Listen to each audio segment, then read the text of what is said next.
is the limit. कोई बात कहाँ थे। राम राम दोस्तों, मेरा नाम है सचिन दुआन और अगर आप आज मुझे पहली बार यूट्यूब पर देख रहे हैं तो आपको थोड़ा मेरा बैकग्राउंड बता देता हूँ। मैं बेसिकली बिलोंग करता हूँ हिसार हरियाणा से and I am working as a registered nurse in Australia from last 6 years। तो आज दोस्तों इस वीडियो में बात करने वाले हैं कि अगर अभी आपने 12th की है या आपके किसी भी नॉन ने 12th की है और वो प्लान कर रहे हैं कि उसके बाद हमें नर्सिंग करनी है और एक ये उनके मन में सवाल है कि नर्सिंग कहाँ से करनी चाहिए, इंडिया से या ऑस्ट्रेलिया से, तो थोड़ा उसके ऊपर आज डिटेल में डिस्कस करते हैं। भाई अगर अभी आपने 12th कर ली है और आप सोच रहे हैं कि मुझे नर्सिंग करनी है और आपके दिमाग में अभी ये सवाल है कि क्या मुझे अभी इंडिया से नर्सिंग करनी चाहिए या अब्रॉड से, तो मेरी नर्सिंग जो है मैंने की है वो इंडिया से की है और मैं अभी फ़िलहाल अब्रॉड ऑस्ट्रेलिया में एक छोटा सा शहर है एडलेड, बहुत ही खूबसूरत शहर है, वहाँ पिछले 5 से 6 साल से as a registered nurse job कर रहा हूँ। तो मेरा मैं कहूँ तो दोनों जगह का एक्सपीरियंस है, तो इस पर हम थोड़ा और डिटेल डिस्कस करते हैं। तो नर्सिंग इंडिया में करने के अपने अपने फ़ायदे हैं और अगर आप बाहर करो तो उसका अलग फ़ायदा है। अब सबसे पहले तो ये आपको देखना है कि सबसे जो इम्पोर्टेंट सीन आता है वो आता है आपके बजट का। भाई बजट कितना है, आप कितने इन्वेस्ट कर सकते हो अपनी स्टडी में। तो अगर आपको लगता है कि you have a sufficient budget, जिसमें मैं आपको बताऊं तो अब बजट की अगर इंडिया की बात करें तो आपकी साल की लगा लो आप 2 से 3 लाख रुपए प्राइवेट में और सरकारी में तो आपको पता ही है आई थिंक 50 to 60,000 और 70,000 होगा भाई पर साल। ये गवर्नमेंट का है 50 to 70,000 और अगर आप प्राइवेट में देख रहे हो तो 2 से 3 लाख नॉर्मल एवरेज आपको गवर्नमेंट प्राइवेट में फ़ीस इतनी देनी पड़ सकती है। और अगर हम बाहर की बात करें तो ये काफ़ी लाखों में बात जाती है। अब आपको एक छोटा सा एग्जांपल दूँ तो 15 से 20 लाख का आपका बजट लगा लो आप, एक किस्म से आपका इतना होना चाहिए to go and start work studying there and getting established there. तो अब बात करते हैं कि फ़ायदे और नुकसान किसके कहाँ क्या क्या हैं। अब अगर आप इंडिया में हो, एक आपको फ़र्क बताता हूँ प्राइवेट और गवर्नमेंट का।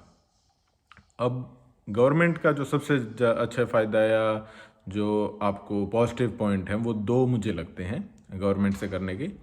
एक है कि आपको प्लेसमेंट की काफ़ी जगह मिलती हैं। प्लेसमेंट मतलब जो आपकी इंटर्नशिप है या जो आप ट्रेनिंग कर रहे हो तो वो काफ़ी अच्छी आपको जगह मिलती है। फॉर एग्जांपल अगर आप अभी हम दिल्ली के किसी गवर्नमेंट कॉलेज में पढ़ रहे हो और गवर्नमेंट कॉलेज ज़्यादातर उनके साथ एक अटैच हॉस्पिटल होगा, अगर आप वहाँ ट्रेनिंग करोगे तो आपको डे नाइट इवनिंग काफ़ी शिफ्ट्स लगेंगी, आप वहाँ जाके और भी अच्छे से सीख सकोगे। एक ये मेरे को सबसे अच्छा पॉइंट लगता है। और जो अगर आप दूसरा पॉइंट में बताऊँ तो आपको फ़ीस का है, आपकी फ़ीस कम होती है एज़ कम्पेयर टू प्राइवेट। अब एक आपको पॉइंट ये भी होता है कि आपको जो आपकी थ्योरी है या आपके जो टीचर्स हैं वो काफ़ी वेल एजुकेटेड होते हैं, क्योंकि ज़्यादातर आप देखो तो गवर्नमेंट में वही सिलेक्ट होते हैं जो काफ़ी इंटेलिजेंट होंगे ऑब्वियसली। अब प्राइवेट में ऐसा है भाई कि अच्छे कॉलेजेस भी हैं, एवरेज कॉलेजेस भी हैं और कुछ लो लेवल के कॉलेजेस भी हैं और ये आपको उनके जो स्टूडेंट्स हैं या एलुमिनीज हैं उनसे पता चलता है कि क्या लेवल है। फॉर एग्जांपल अगर आज मैं कोई कॉलेज देखने जा रहा हूँ या किसी प्राइवेट यूनिवर्सिटी में जा रहा हूँ तो मैं देखूंगा कि उनके जो पहले बैच वाले बच्चे थे उनके क्या स्कोर आ रहे थे, क्या उनके मार्क्स आ रहे थे आपके एग्ज़ाम में। उससे पता चलता है कि उनके एजुकेशन का लेवल क्या है। आप मेन तो पढ़ाई के लिए जा रहे हो, क्या पता आपको फ़ीस के ऊपर नीचे होता है आपका दिखे, पर मेन उनका पता चलता है कि उनके मार्क्स से उनकी एजुकेशन कैसी है। या आप जाकर ये देखो प्राइवेट कॉलेज में जाकर कि लैब्स कैसी हैं, आप उनकी टीचर्स कितनी हैं। कभी कभार आपको क्या पता कुछ प्राइवेट कॉलेजेस ऐसे हैं जिनमें टीचर्स ही बहुत कम होंगी, आपके एरिया में कोई क्या पता कुछ ऐसा भी हो, पर आपको अच्छे से जाकर देखना और ये भी देखना है कि कितना पुराना कॉलेज है, कैसी बिल्डिंग है, क्योंकि ये ऐसा ना हो कि छोटी सा बिल्डिंग हो और आपको लगे कि ये तो अभी एस्टेब्लिश हुआ है और क्या पता क्या सीन है, कोई हिस्ट्री नहीं है या कोई ऐसे नहीं है कि काफ़ी टाइम से बैचेस चल रहे हैं। ये भी देखना होता है ना कि भाई फर्स्ट बैच कब था। फॉर एग्जांपल क्या पता पहला बैच 2010 से हो, 15 साल हो गए हो जिसको नर्सिंग पढ़ाते हो, ऑब्वियसली दे विल नो कि क्या बेस्ट है आपके लिए और उसमें आप और डिटेल में उनसे पूछ सकते हो।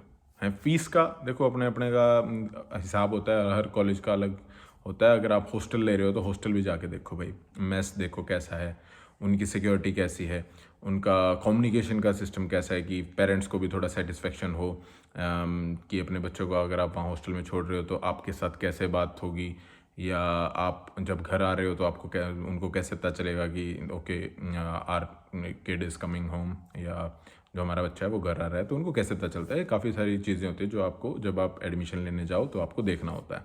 आपको उनके प्रिंसिपल से भी मिलके बात कर सकते हो और ये पता चलेगा कि आपको प्रिंसिपल कितने एजुकेटेड है, उनके बात करने से आपको पता चल जाएगा। ये होता है भाई प्राइवेट का आपको चेक करना का सीन क्या होता है। और बाकी देखो जो प्लेसमेंट का उसमें थोड़ा ऐसा हो सकता है कि थोड़ा सा हॉस्पिटल से क्या पता वो दूर हो तो आपके प्लेसमेंट का टाइमिंग्स कुछ अलग हो सकती हैं। ये हो जाता है भाई आपके अगर आपको इंडिया से करनी है। अगर आपको अब्रॉड से करनी है तो भाई सबसे पहले कहूँगा कि ये देखो कि आपका नोन कहाँ पे है। आपके अगर कोई जानकार हो जिस कंट्री में, जिस स्टेट में, जिस शहर में, पहले जाना वहाँ पे बेटर रहता है। पर फिर आपको ये भी देखना चाहिए कि जिस जगह आप जा रहे हो क्या सिर्फ आपकी स्टडी के बाद आपको कोई अलग एग्ज़ाम तो नहीं देना है। फॉर एग्जांपल अगर आप यूएस से नर्सिंग कर रहे हो, आपकी स्टडी के बाद भी अगर आपको एनक्लेक्स देना पड़ रहा है तो I don't think that's a good option. मेरी पर्सनली मैं वो सिलेक्ट ना करता। मैं चाहता कि जितना ईजी हो सके मेरे लिए वो कंट्री में चूज़ करो। और आपकी फ़ीस भी आपको चेक करनी है कि कहाँ आपके बजट में फ़ीस आ रही है और कहाँ आप जॉब इजीली कर पाओगे पार्ट टाइम जॉब से जब आप एज ए स्टूडेंट जॉब कर रहे होगे। और ये और बता दूं भाई कि अब्रॉड में जाके आप ज़ीरो से शुरू कर रहे हो, मेहनत बहुत लग रही है, सब कुछ खुद कर रहे हो, खाना पीना नहाना धोना सब आपको करना है उन्हीं 24 घंटे में। हम इंडिया में एक किस्म से अगर ऐसा माहौल है आपका कि आपकी मदर आपकी काफ़ी हेल्प कर रही है, सारी चीज़ें आपके लिए वो कर रही है, और फिर आप एकदम से विदेश में जाते हो, आपको जॉब भी करनी है, आपको खाना पीना भी करना है, पढ़ाई भी करनी है, तो बहुत आपके लिए मैं कहूँगा कि एकदम से धमाका सा होता है। तो भाई ये सोच कर आप ये डिसीज़न लेना। बाकी आप और क्या जानना चाहते हो भाई आप मेरे को कमेंट करके बता सकते हो। इस पर और डिटेल में डिस्कस करेंगे जल्दी। आपको मैं वीडियोस में बताऊंगा कि विदेश में अगर आप किसी यूनिवर्सिटी में जाना चाहते हो तो किस यूनिवर्सिटी की क्या फ़ीस है, और आप और क्या जानना चाहते हो आप मुझे बता सकते हो। तो चलो दोस्तों, मिलते हैं अगली वीडियो में। राम राम।